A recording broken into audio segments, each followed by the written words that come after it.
Hello and welcome to another episode of the Giant Take podcast. Let's talk about how the New York Giants decided that they were going to get a bunch of opportunities to win a football game and still somehow lose that football game.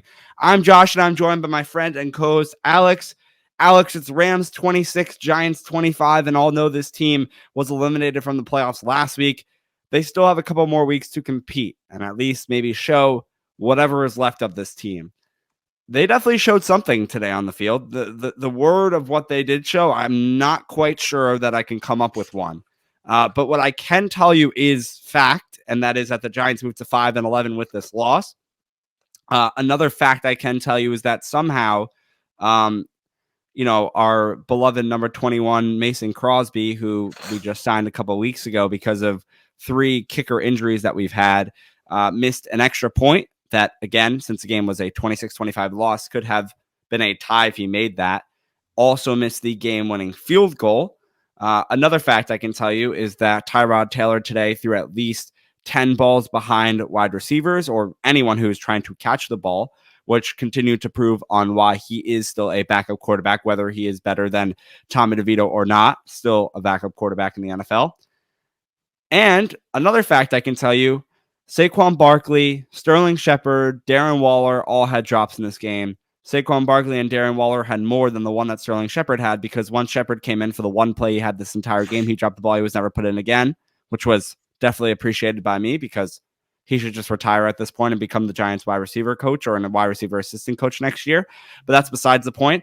Darren Waller, who is one of the highest paid tight ends in the NFL, just continues to seem to not be able to catch a ball like a tight end is supposed to do. And then Saquon Barkley, the quote unquote, what he's going for the contract of, the versatile quarterback who can, or running back that can also be used in the passing game. If you want to be used as that versatile title you put yourself to, then maybe also catch the ball when you're using that versatility in the wide receiver role. But that doesn't happen.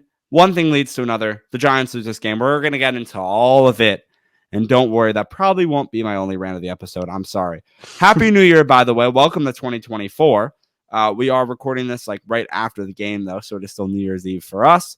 And like I was telling Alex before we recorded, although everyone's going to be partying up tonight and celebrating for New Year's Eve, I will be crying when the ball drops because of how bad the Giants' loss was today. It was absolutely astronomically terrible. I don't really know, again, how to summarize this loss in a word. I don't know the word to use that summarize the Giants on the field today.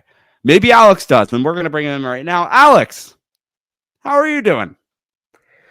I'm still in a state of shock, Josh. I don't really know what to say. The Giants just stink, I think is the best way to say it, and they are terrible. And it's frustrating. You know what? Back up a minute. I don't think they're terrible. I think they make some boneheaded decisions and they just do things that terrible teams do, and they end up with terrible results. I think that's it, because there's a lot of good moments in this game, right? The deep bomb to Darius Slayton, Tyrod Taylor, evacuating the pocket and really, finding players downfield, or, making some difficult throws. Some difficult catches were made by certain players. Jalen Hyde had that deep ball. There was some decent protection in the passing game as well, all things considered, by the offensive line at times. And the defense stepped up in some key moments as well. So there was a lot of positives in this game, but it's just like these few very, very bad choices by whether it's the coaching staff, whether it's Tyrod Taylor, or whether it's any other player on the field, just leaves such a sour taste in your mouth that it feels like this team is even worse than it actually is. And, this team competed with the Rams. The Rams did not have a good day at all. They, had 2 extra point misses themselves. They turned the ball over at least 3 times, I believe 3 times, 2 interceptions and 1 fumble.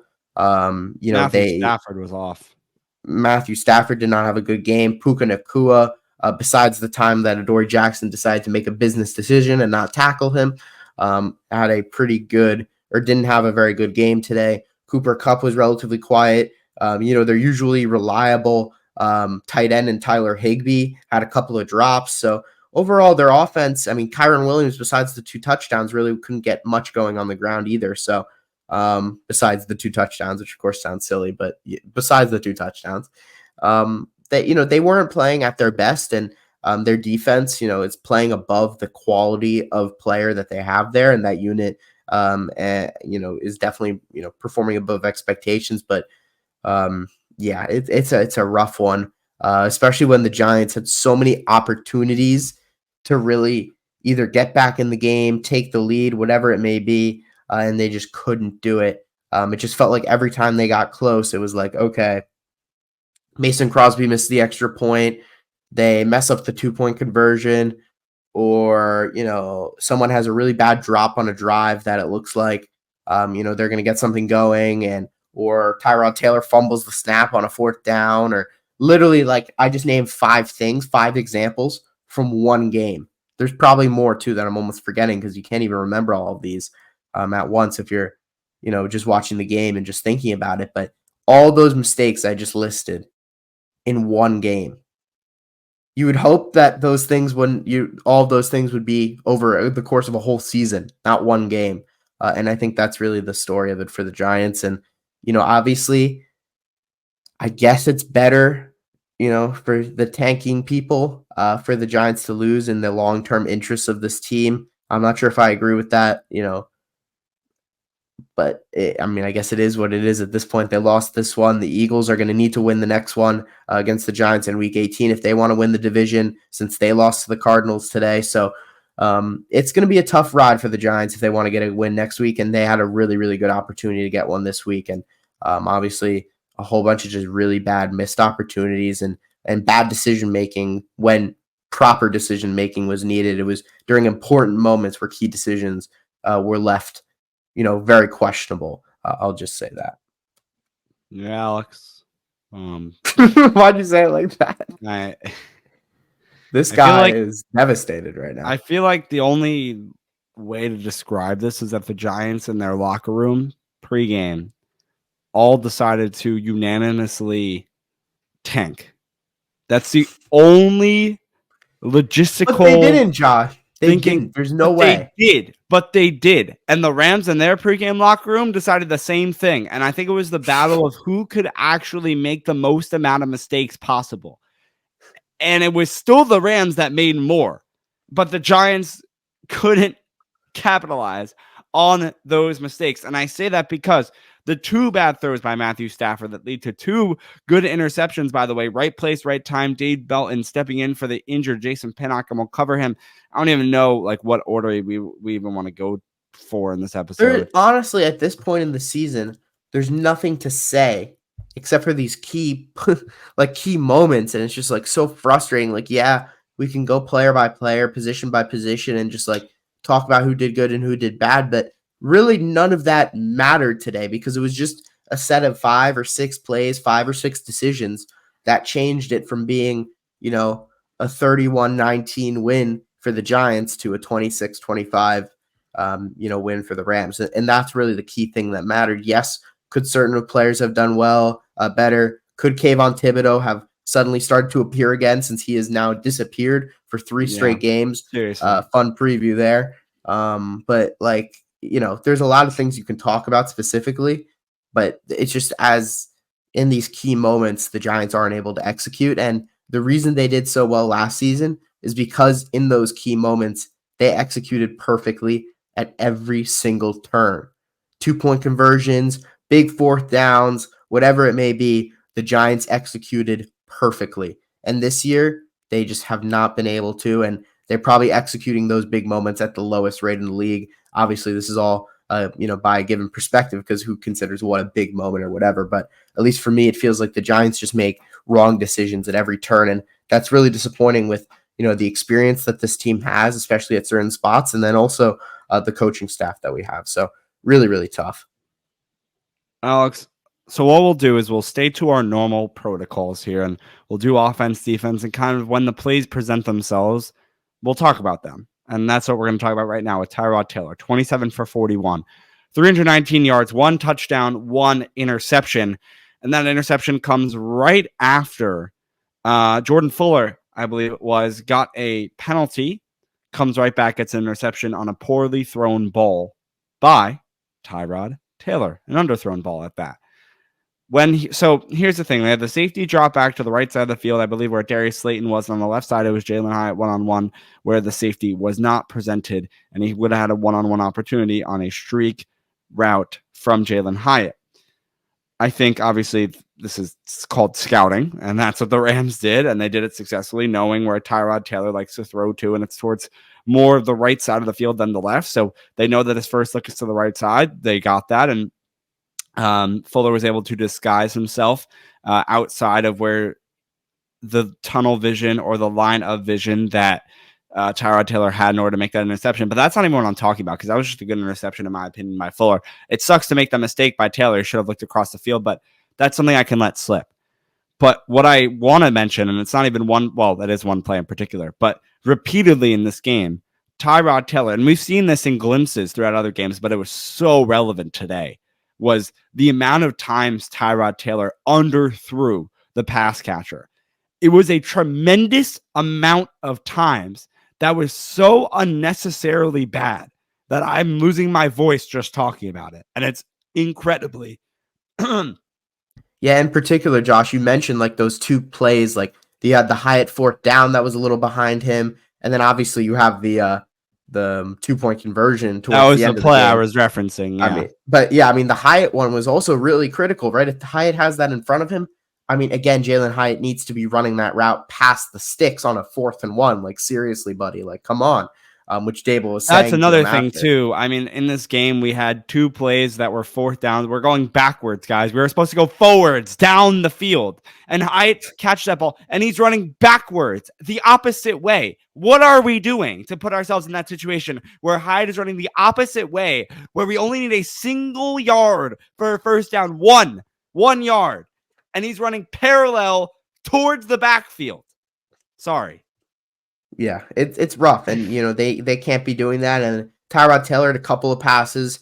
I remember there was one to Hodgins, there was one to Waller again. So yeah, you're probably right. There was at least probably 5, 6, maybe 7 of those that were at least blatantly obvious to us. So probably about 10 total would be my guess. So yeah, it was rough from that standpoint. But then this is the thing: the Tyrod Taylor roller coaster. It's crazy, Josh. The rushing? You have that end of the spectrum, and then he has this amazing 2 amazing passes that I can think of, right? He has that one throw off his back foot, maybe 25 yards down the field to Jalen Hyatt when he's under a ton of pressure, who toe taps it, gets the first down.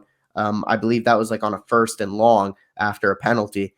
So really, really excellent throw there. And then he has basically the longest throw of the season in terms of air yards, 55 yards in the air, back-to-back weeks. And this is the most all season, to Darius Slayton for an 80-yard touchdown. The ball could not have been more on the money. 80 yards or 55 yards downfield could not have been more on the money. And so you have that excellent. And then he evades the pockets at times. And, on that final drive leading up to the missed field goal, he has that huge scramble where he is able to really make a huge play and get the Giants from in their own territory to solidly in field goal range. Before some obviously boneheaded decisions with the Saquon Barkley run, which Brian Dable has said he wants to have back. It's just ridiculous.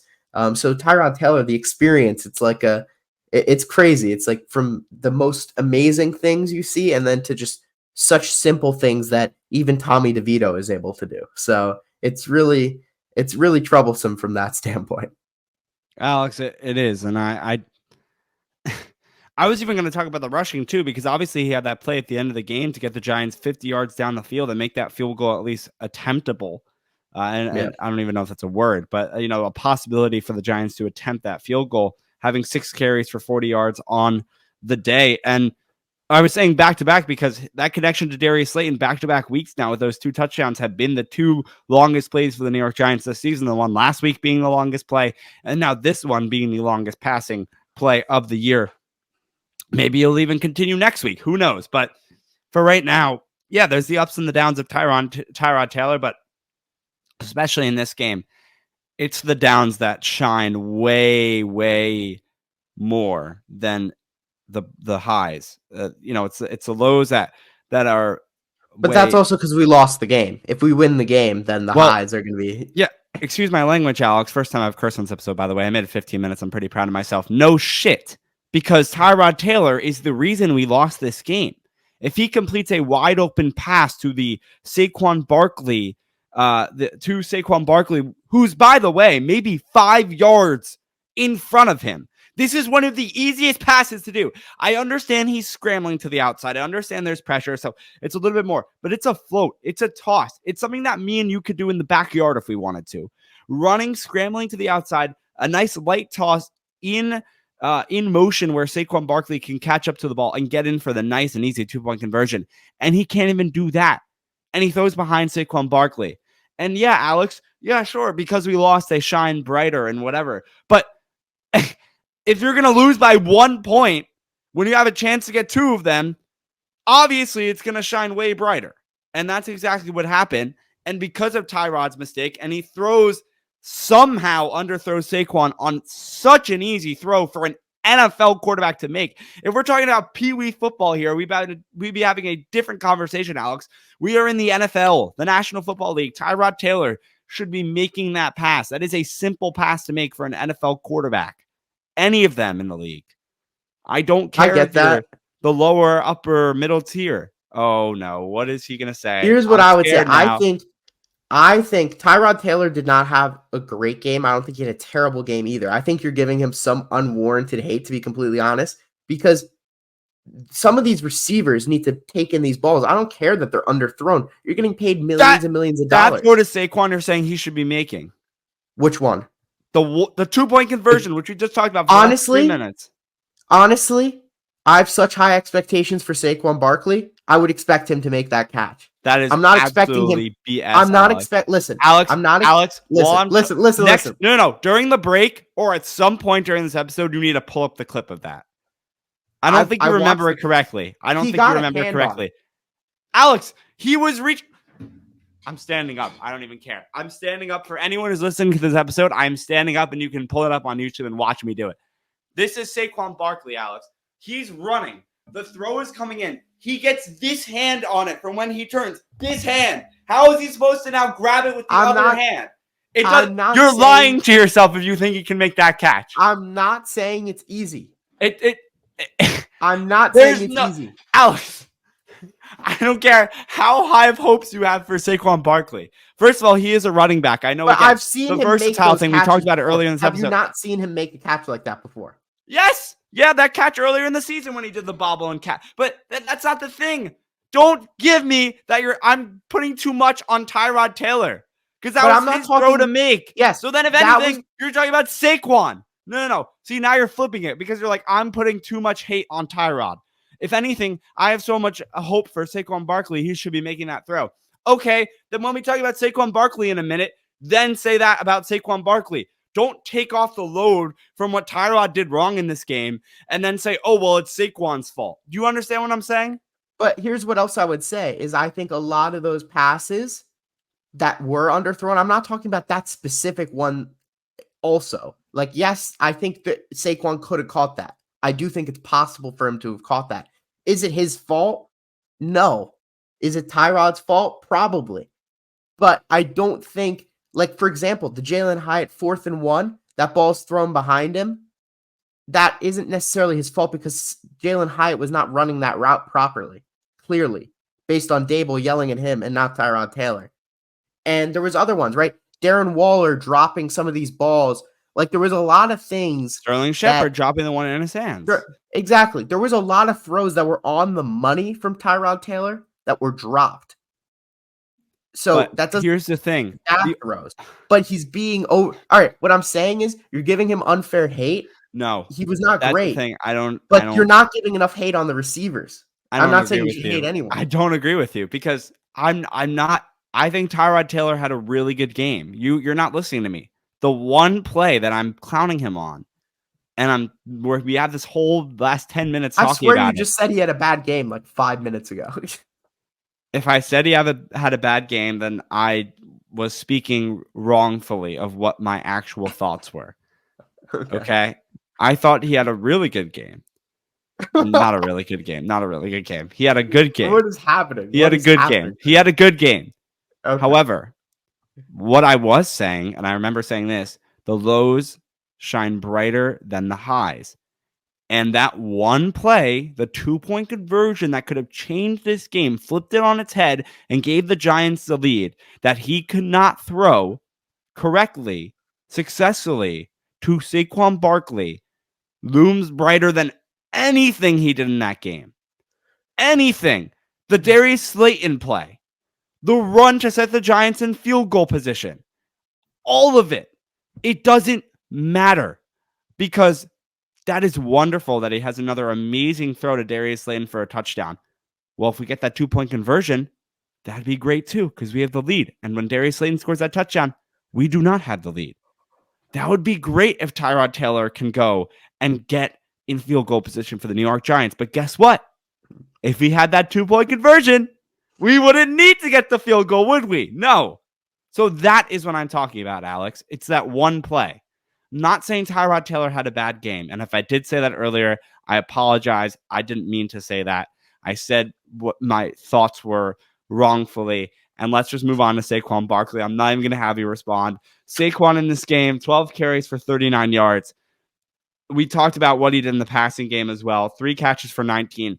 Just there were glimpses. Like there were some quick bursts that he had. I remember watching the Fox broadcast and they were talking about how he hit the joystick, Kevin Kugler and Mark Sanchez on one of those plays. He hit like every button on the controller, doing like a stutter step to a juke move to a spin move, almost at a hurdle at the end of the play.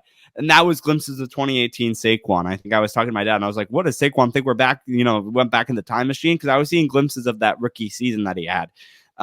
So there were some quick bursts in there. There's some 10-yard games. Again, nothing really insane, which has been most of Saquon's year this year. Nothing really insane. And then in the passing game, we've already touched on it. We don't need to do it again. He's got to come down with these catches. These are easy throws. Not the 2-point conversion, but there are a couple of ones that were in his hands and just stupid drops, idiotic drops at that. And I mean, I'm sure he knows what he did wrong, and hopefully he'll correct it. But someone who doesn't have to correct what they're doing is Darius Slayton, who once again led the Giants today with 4 catches for 106 yards and a touchdown. And I don't know how many episodes in a row we need to keep talking about Darius Slayton, but we will do it. The more he performs, the more we're going to do it. We talked about it in the recap episode last week. We talked about it in the preview episode for this week's game. By the way, Darius Slayton was my player to watch.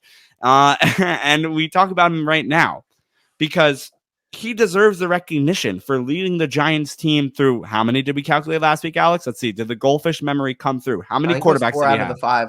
Oh, I thought you were going to ask how many seasons he's led Giants receiving, which I believe is all of them since he's gotten into the NFL. Oh, well, that too, yes. But how many quarterbacks had thrown to him?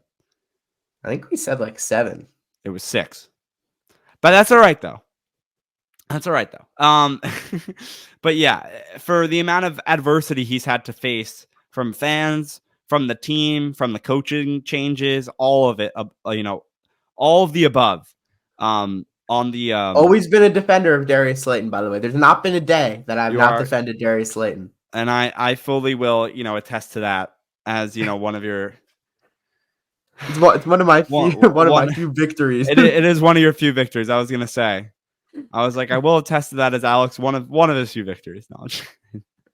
Yeah. Wan'Dale Robinson. And on the offensive side, I was going to say on the offensive side of the ball, at least for the defensive side of the Rams offense for us, our interior offensive line was really struggling against my player to watch, Kobe Turner. He had I believe a sack and a half, a couple of TFLs. He was a monster in the interior. Of course, that has more to do with Ben Bredesen and Justin Pugh and JMS being terrible rather than him being good or super good, but he still had a good performance. So player to watch there. And then I had Tyrod.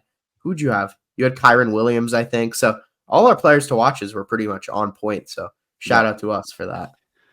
Wan'Dale Robinson, 6 catches, 55 yards. I really have nothing to say about him. I thought what he did was pretty quality today out on the field.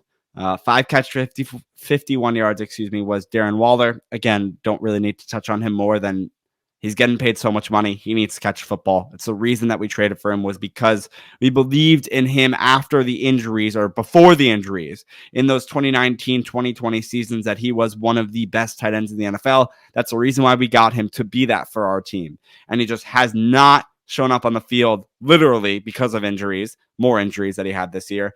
And also for another reason of even when he is on the field, he is not being the playmaker we want him to be.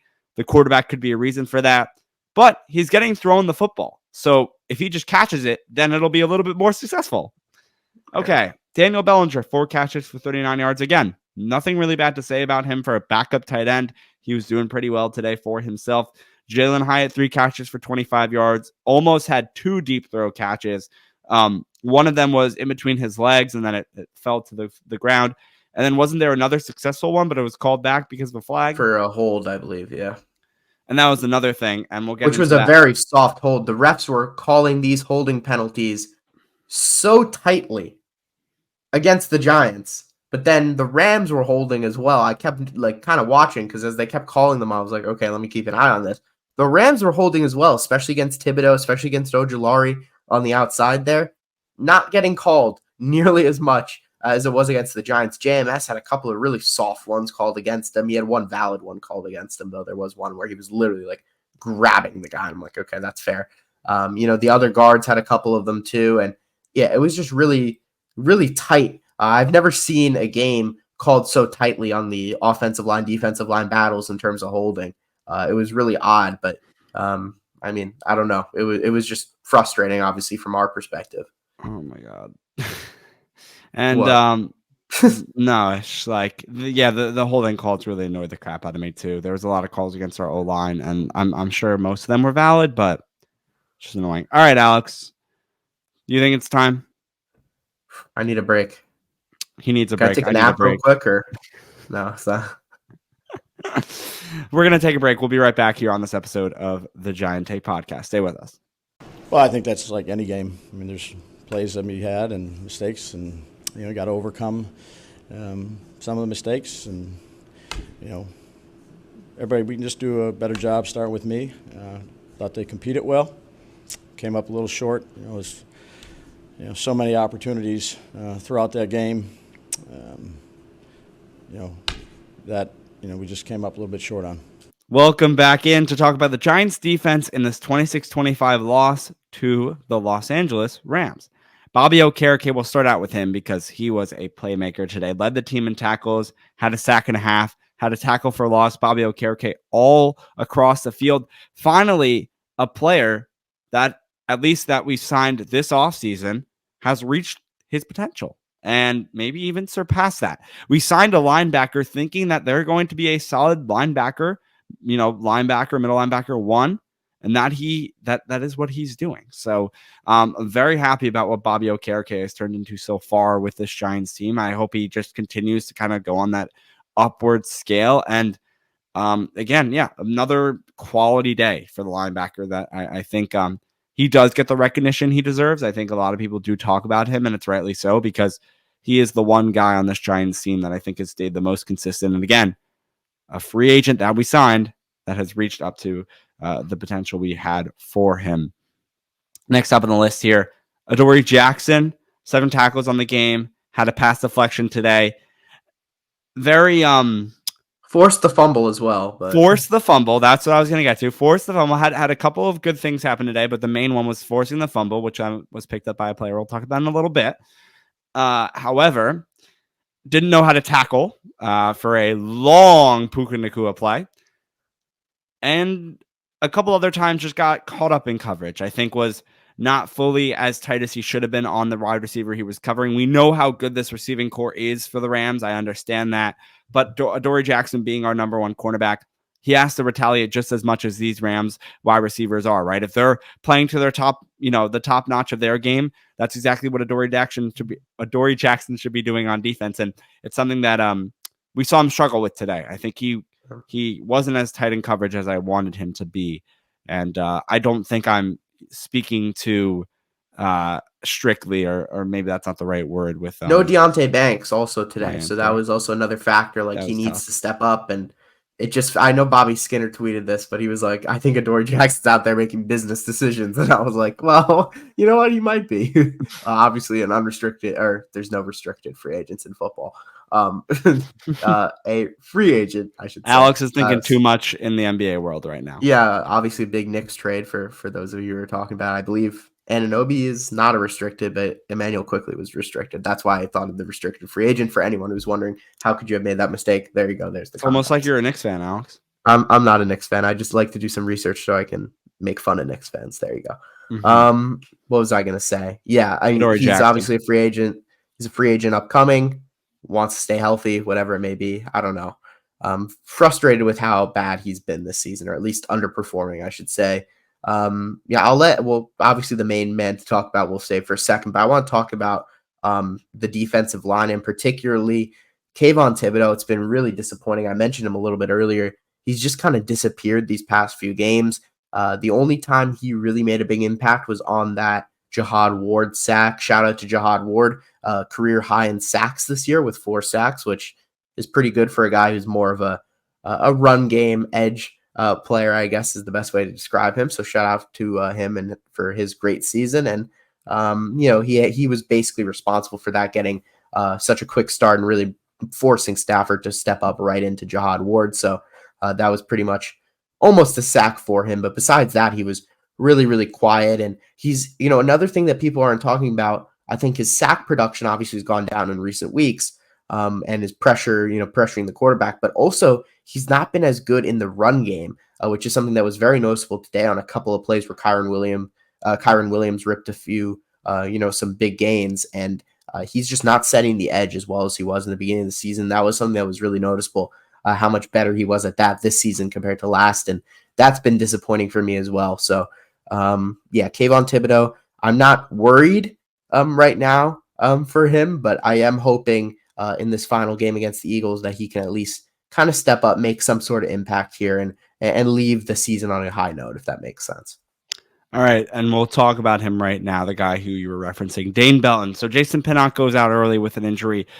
Dane Belton has to step up in a big way, right? A guy who's been game ready, though, since the beginning of the year, his second year now out of college and in the NFL, and has not been a bad player, I would say, to any standards. And today he just showed how actually good he was. Now, were the interceptions top quality, unbelievable plays? No.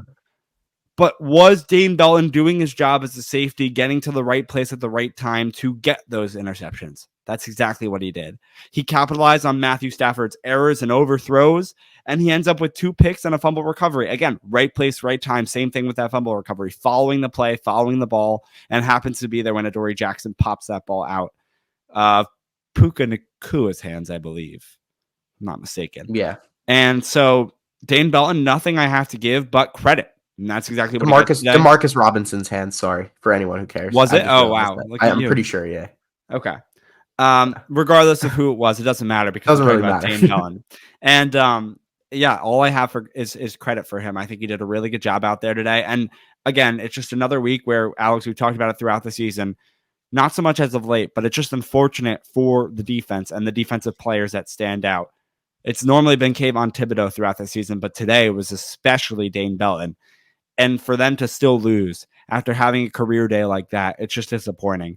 And it really sucks because he set this team up multiple times in good positions, only for them to either turn the ball over and have a 3 and out, or not turn the ball over, but punt, have a 3 and out, or get a field goal and not even get in the end zone for 6. So another game, another guy that it's disappointing that we weren't able to get the win with. Do you have anything to say on that before we move on?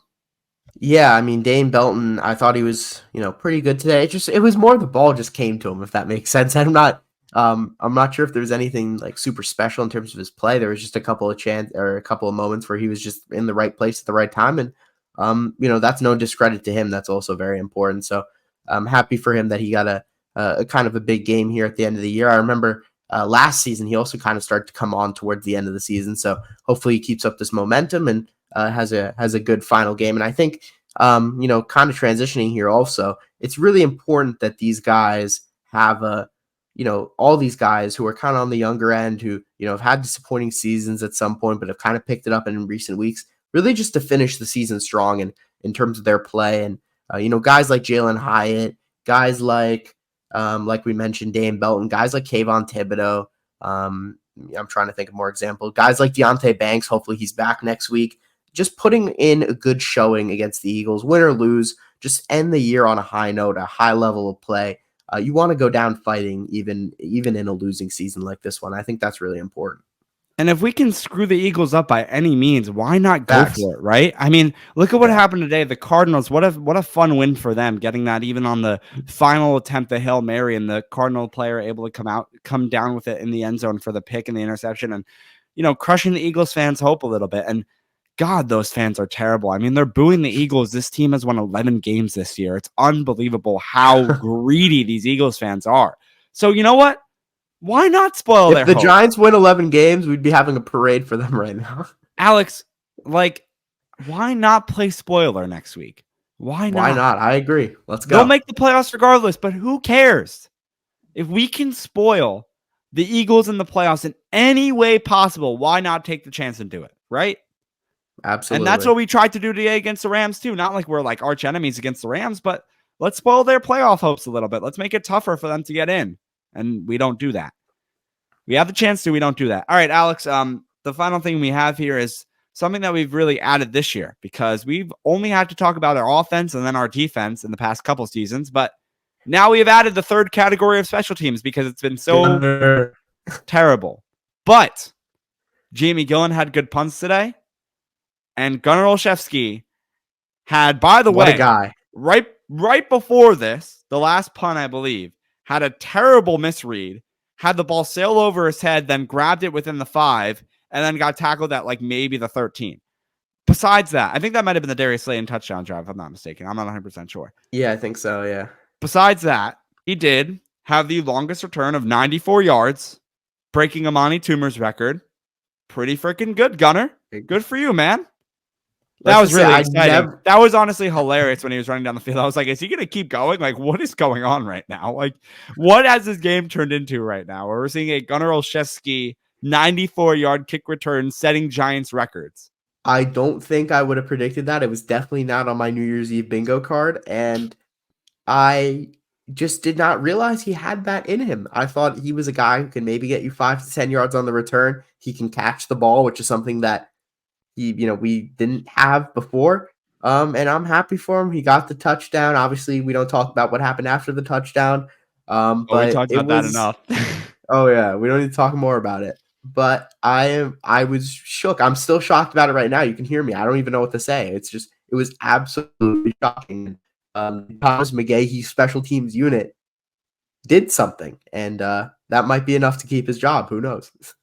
Please, God, no. Because you might not have anything to say about that, but I hope you have something to say about this, because Mason Crosby today missed an extra point, then misses the game-winning field goal. I really have no other excuse. Sign destroying. He cannot be worse.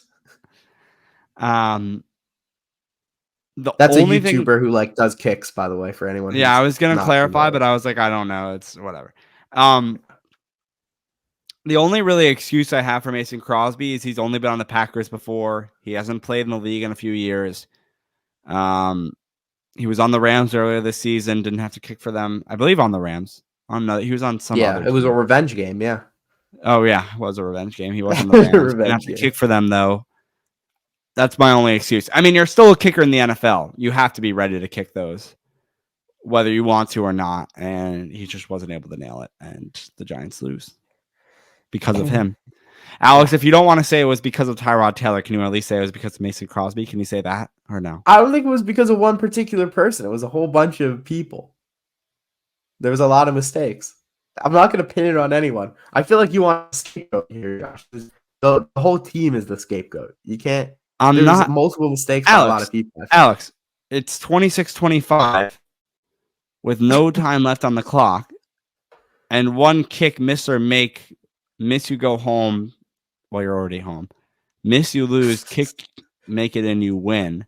Crosby missed the kick. The Giants lost. So yeah, but if there is one player that is the reason why the Giants there doesn't lost, have to be one player. There doesn't have to be one player. I'm gonna kill you. Josh wants someone he can hang on his wall and start screaming at. And I don't No, think it's not even that, but it's just like I'm not like I don't know what is your problem with like putting a blame on a certain person, Alex, because of Mason I Crosby's just don't think miss, there the was a Giants certain. lost. I just think there's more to this game than blaming one person when Oh there was my God, multiple I'm not people's errors. Okay. We're never going to get a solution to this. The Giants are going to play Philly next week. I believe the time is still to be determined because, you know, the Eagles are like actually competing for something. I'm sure it's and going they to get want flexed to Sunday Night Football. You're funny. Yeah, we don't know a time yet on that because, you know, the Eagles are actually playing for something in the playoffs and seeding. So that game might get flexed to a certain time, but it is on Sunday. That is confirmed next week. And, yeah, fun watch, I guess. Giants lose this game 26-25 to the Rams. We just did a whole recap about it. That's it. We just did a whole recap about it. I don't have much else to say. I think this might be the longest recap of the season, too. It might It's be. kinda And it crazy. deservedly so, by the way. I mean, if there was anything, it should be the game where we had 10 chances to win the game and we just didn't win it. I guess, yeah. Tyrod Taylor. Say it, Alex. But I'm not going to say it. It's fine, I'll say it. Tyrod Taylor. Thank you. And thank you I mean, for I was listening. the one who said it initially, to be fair. Thank you for It was listening before or we recorded. watching this episode of the Giants Take Podcast. If you enjoyed it and our goofiness, especially our goofiness, hit that subscribe button wherever. Drop a like on the video if you're watching. And rate us 5 stars on Apple Podcasts or Spotify to tune into more Giant Take content. Follow our socials at the Giant Take Pod on Twitter, TikTok, Instagram, Facebook. Alex on Twitter at ANORAN23. I'm on Twitter at JoshLo29. And